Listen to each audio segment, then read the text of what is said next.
I will show you the science of actually how the cells work, and you will have more knowledge than most doctors in the world today because they still believe in the genes. Every cell in your body has a minus voltage on the inside and positive voltage on the outside. Every cell, every live cell is a battery. Every cell has about 1.4 volts, not too much. 50 trillion cells in the body times 1.4 volts is 700 trillion volts of electricity in your body right now. And with training and meditation, you can focus this energy called chi, and you can use that energy for healing. With that much voltage, people can self-combust. Every function in your body is already present in every cell. So where you have an organ in your body, the cell has an organelle, which means miniature organ.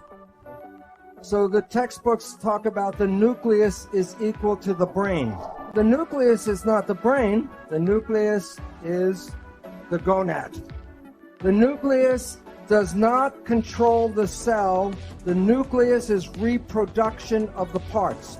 So if you are dead and you still have your protein body, what's missing? The signal.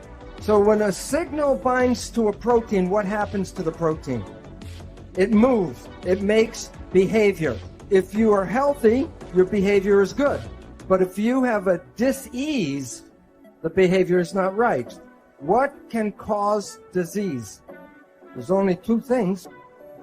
Either the protein is bad or the signal is bad. People with bad proteins got them from birth defects, because if you were born with defective genes and the genes make the protein, then the protein is defective. But less than 5% of the population has birth defects. That means 95% of the people should have a healthy, happy existence. But if you were one of the healthy people and now you are sick, what would cause the problem? There are only 3 ways to mess up the signal. 1, trauma. So if I fall off the stage and wrench my back, the signal is interfered with. Number 2, toxins.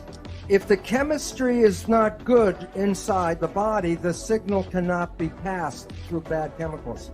Both of these interfere with the propagation of the signal. But the third one is thought, the mind. There's nothing wrong with the body. It's just sending the wrong signal at the wrong time. So if you change your thought and your mind, you can change the biology. And the mind is the primary cause of illness on our planet today. What is the name of the switch that controls your biology? Perception. And why that's important is that it's you and how you see the world that controls the biology. We have been given misinformation. When people say a gene turned on and a gene turned off, it sounds like the genes make decisions. Here is the simple truth. A gene is a blueprint. The gene does no control. The gene is never on or off. The gene is read or not read. And what do you think controls the signal? Perception. You are not the victim of your genes because you control your genes.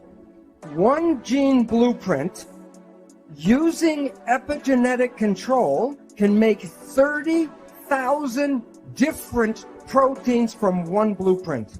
So you can come with good genes and then through epigenetic control create cancer, diabetes, and it has nothing to do with the genes but epigenetic control. It returns responsibility for your health to you, and you are not the victim of your genes. Yet every day the media still tells you that genes control this and genes control that. And then people get nervous about what genes are in their family.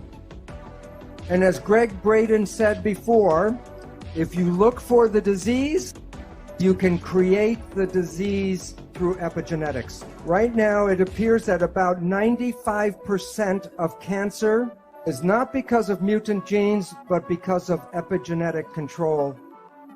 And it can be passed from parent to child like genes.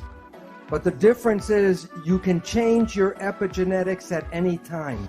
If you change your perception, you change the reading of your genes.